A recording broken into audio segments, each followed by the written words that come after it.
So, how often have you heard someone say that the rich are not taxed enough? Oh boy, oh boy, oh boy, oh boy.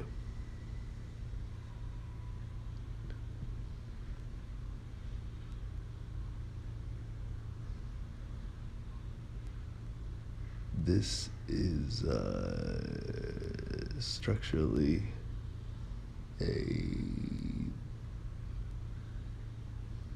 bad idea, not nice idea.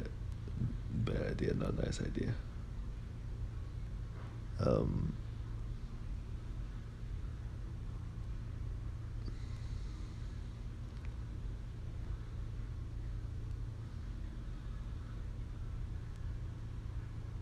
I'm doing this one from thoughts that I've had over the years. I'm just kind of going for it. At this particular time, I haven't really prepared a whole lot for this one.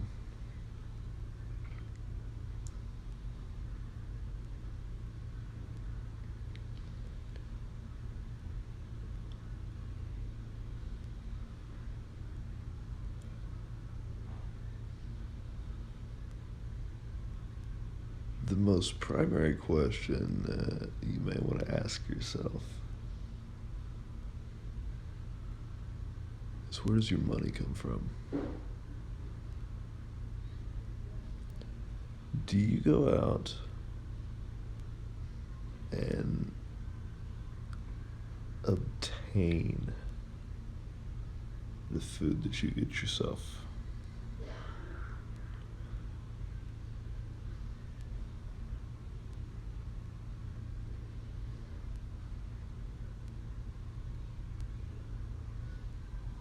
Every single one of those systems, including the one that enables you to live a life of luxury, even if you're buying hold on. Pasta noodles, there we go.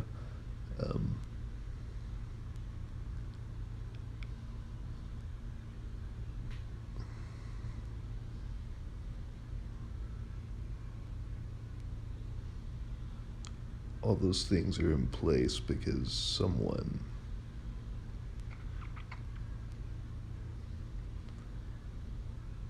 decided to make a system that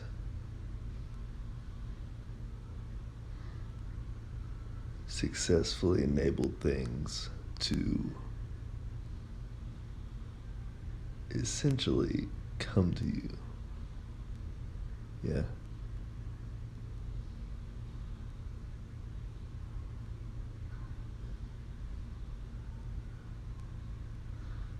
Including your money.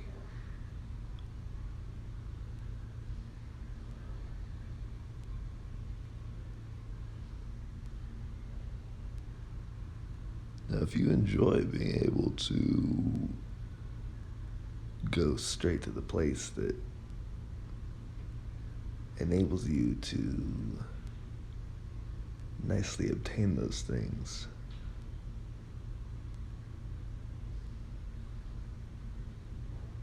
you should think to yourself, you may want to, you may want to, essentially, that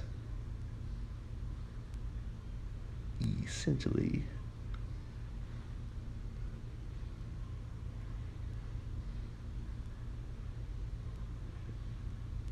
the person who is in charge of that place essentially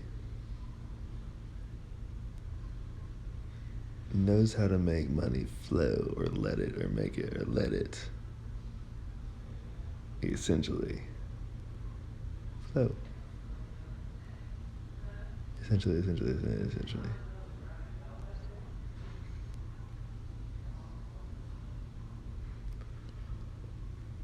This is a skill that is learned over time, and everyone has their own unique perspectives on how to get that to happen.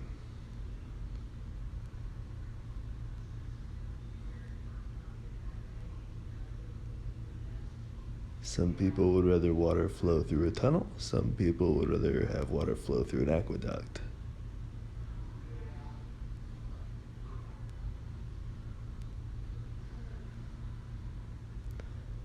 Now, I think that water flowing through an aqueduct sounds pretty silly right now.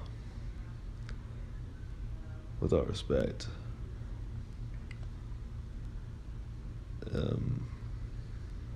Yeah.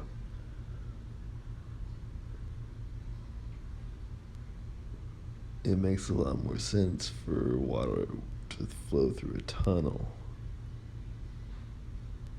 At least at this time and place, anyway.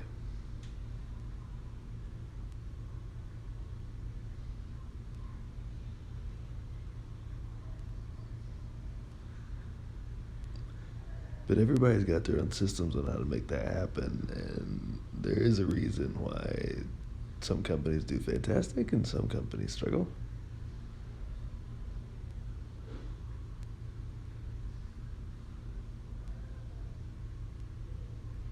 Some companies struggle, some companies do fantastic.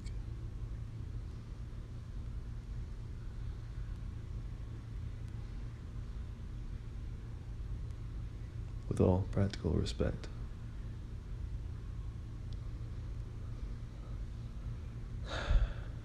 Anyway.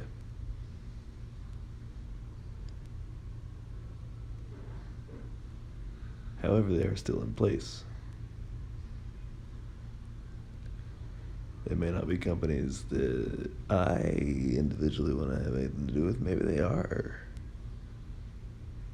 Maybe I go there for a lot of business. Maybe I go there for a limited business.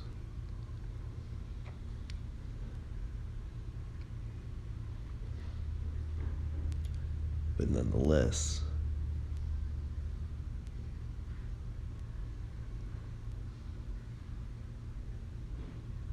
I do find appreciation in just about everything in some way.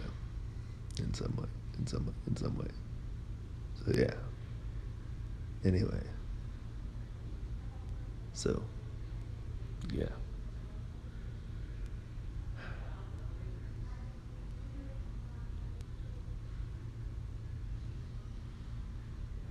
Moving on. So,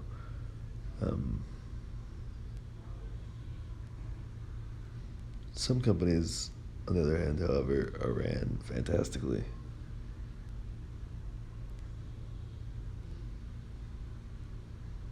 And I think that this is very possibly the ones that people are saying, well, we should be taxing them more because they're making more money.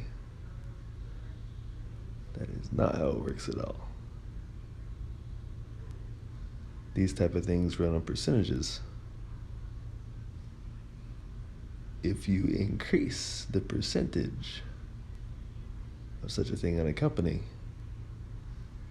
it does not work as well.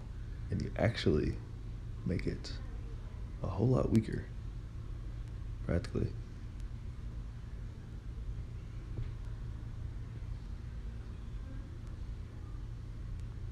One analogy for this would be the wheels on a car. If you put large wheels on a car, it's not going to go quite as fast and it's going to get a lot worse gas mileage. If you put tiny wheels on a car, it might go faster and it might get better gas mileage. However, the mechanics behind all that work. Anyway, the point is,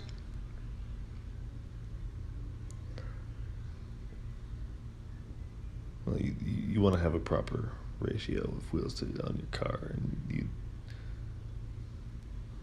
can have larger ones and you can have smaller ones. You just don't want to go too far in either direction. And the point here is that the ratio can really make it or it can break it. I don't know if it's necessarily broken, but it just... efficiency, I suppose.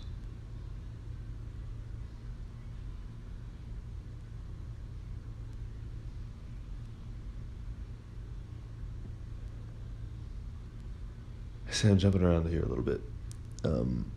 The problem is not how much you're taxing your company.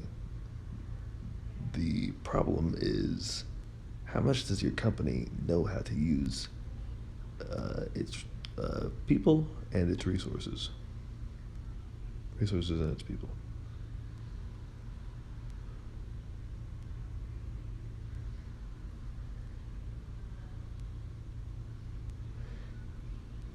In fact, I would be thinking that you would be wanting your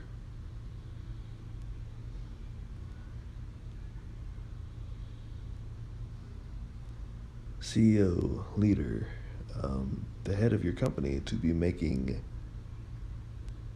extraordinary amounts of money, because if he or she particularly knows how to run the particular company,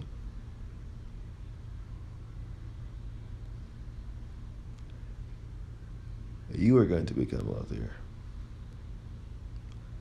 But when you mess up all the ratios, starting at the top, everything gets out of whack very quickly. Everything becomes dysfunctional very fast. In fact, you might not even see a profit trickle down past the boardroom. Now, I don't have to run a company or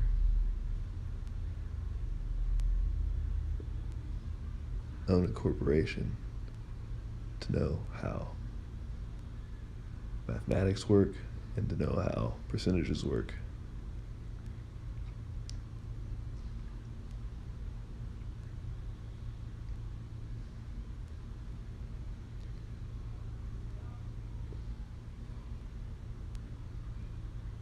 One thing that I have studied that I suppose I will run my credentials here is that for an extensive amount of time, I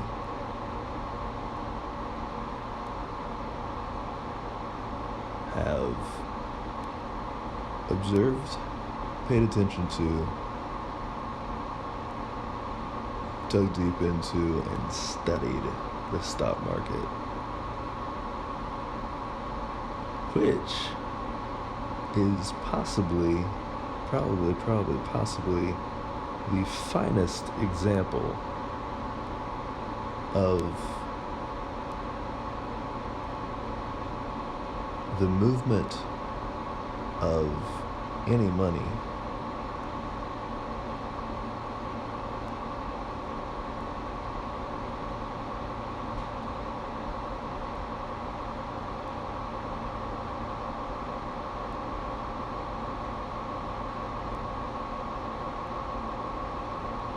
I think the only thing that really would pair with learning such a thing, such a skill, would be actually knowing how to communicate with people themselves and having an actual sociability.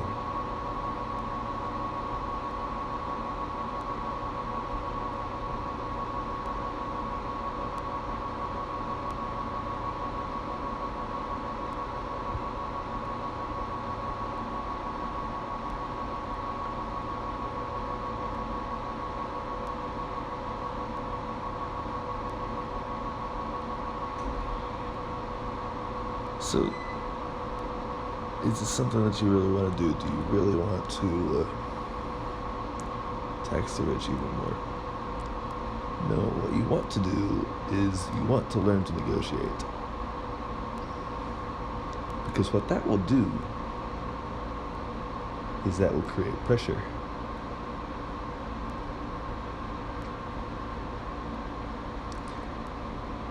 You see, bad management at the top, and here I'm starting on a negative. Anyway, creates pressure downwards. The kind of pressure that you end up not liking.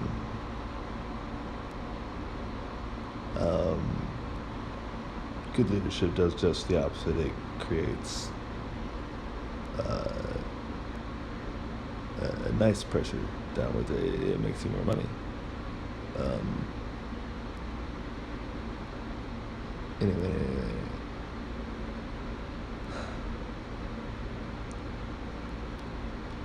Now learn to negotiate. As I said, that creates pressure upwards. That is eventually going to trickle upwards. And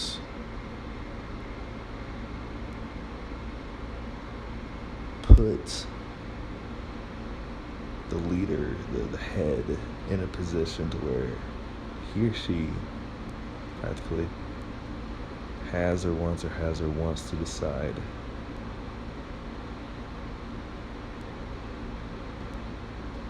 how to re-gear things.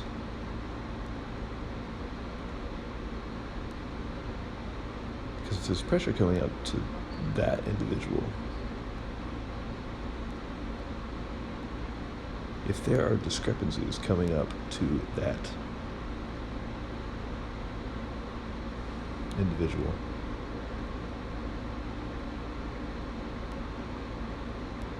well,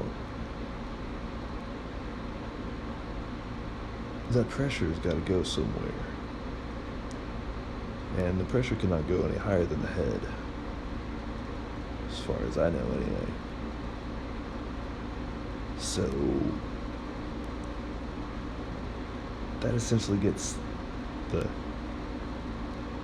leader to realize that they have some things that they might want to work out.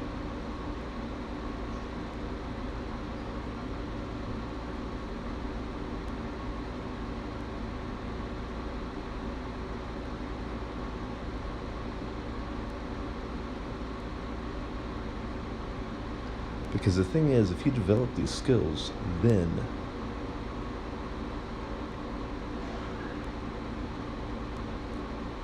that leader is going to be in a position where they're going to be leading a company that doesn't have people anymore. Because you are now going to be able to take that skill anywhere you want to. And guess what?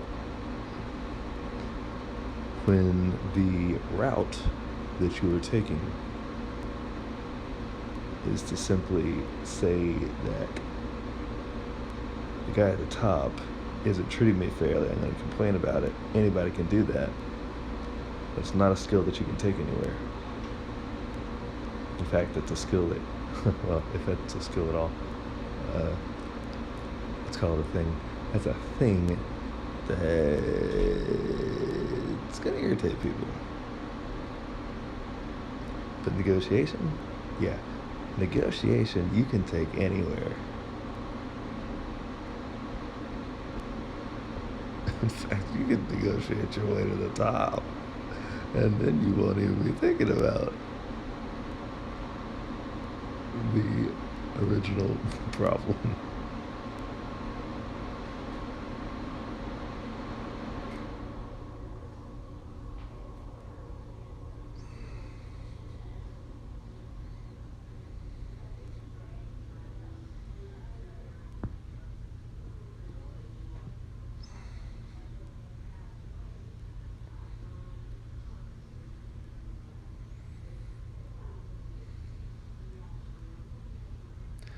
And it's a whole other discussion, politics of any business.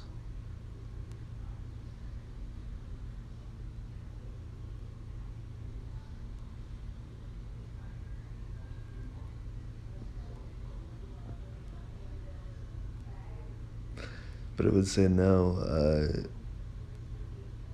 Maybe I should say the yes first. Yeah, anyway. No, I'll start where I was at.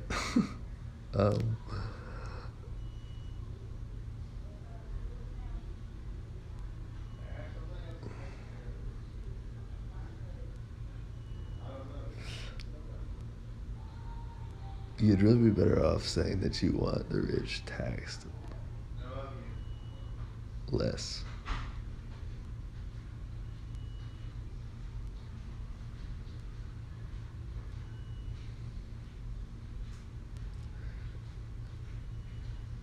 Because it doesn't matter what the percentage is if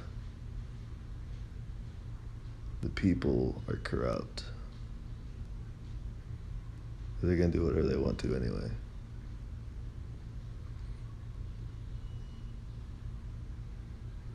But the thing is that percentage does tend to create corruption. And now we're getting into this deep, aren't we?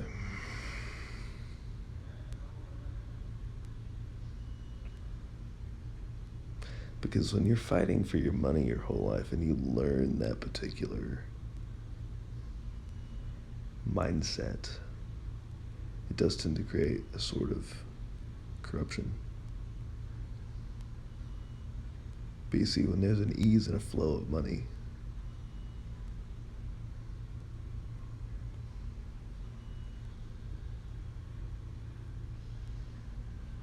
it creates a certain happiness to where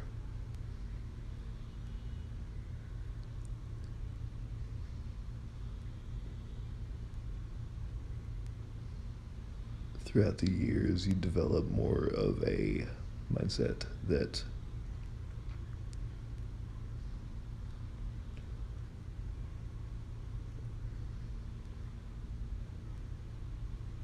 you're not in so much need or want of money anymore.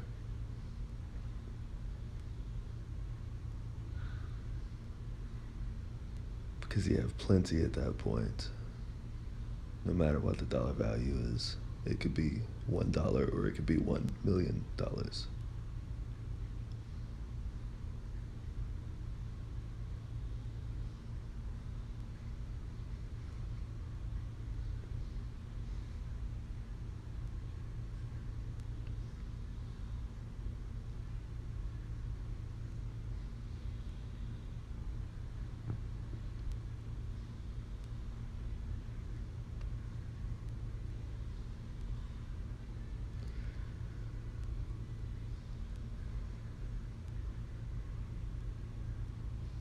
So what you really want is a system that makes it easier for you to make money, not necessarily to punch the people who have actually made it to a high level. And let me flip the script a little bit, because this is something that on my way up to where I've come to, I have observed quite a bit.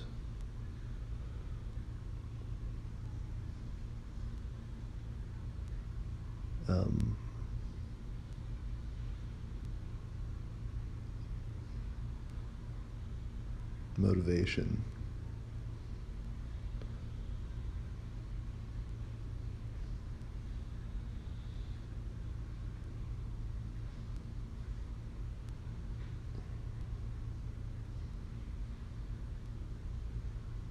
It seems that there is quite a lack of that.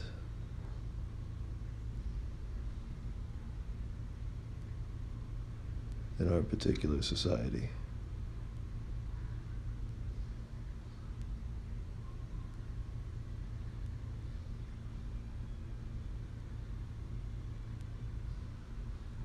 And that's the one thing that if you want to change, you can change that very easily. Sort of. Sort of.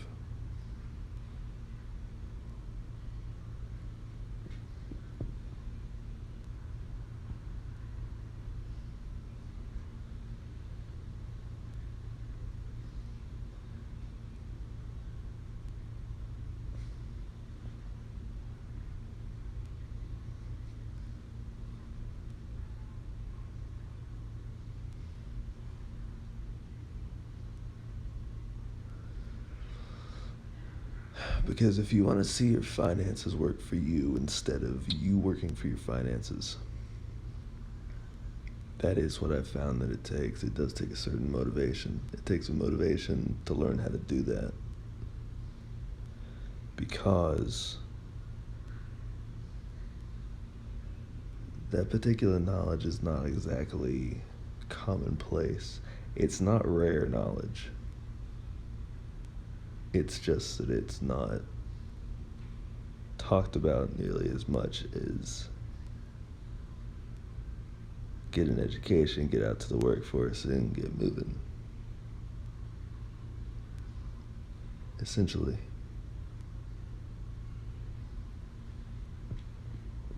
And that's why I am talking about this right now, because my focus for the past number of my years, the years that are mine, has been, how does money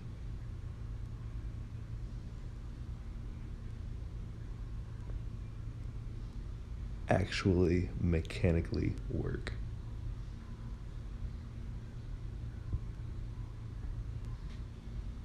Where does it come from? And here's a freebie for you. This is something that maybe some other people have told you, but in my experience, I learned this myself. Money comes from value.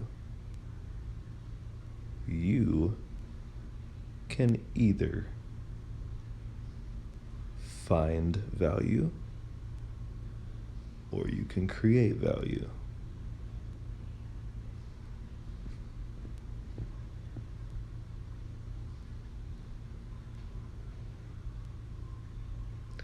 And that is a problem that I worked out for myself for a very long time. Studying the stock market did that for me. It's a very nice thing, the stock market.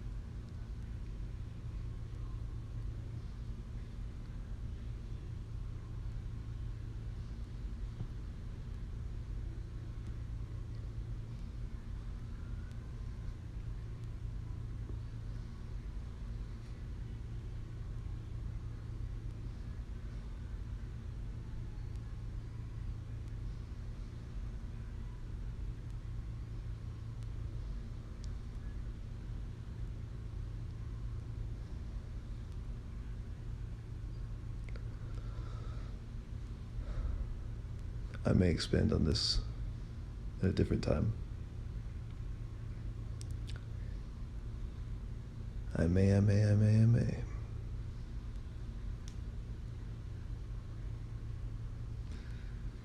But for right now, I think this pretty well covers it. I do.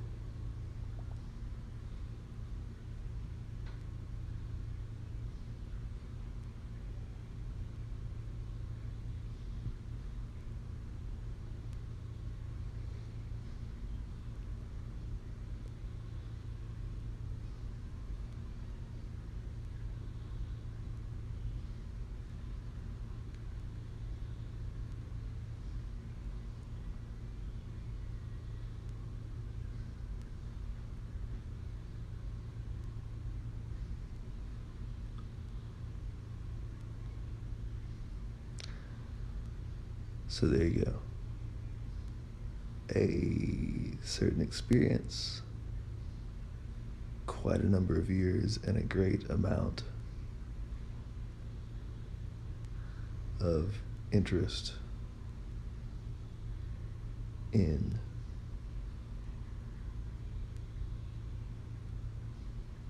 money.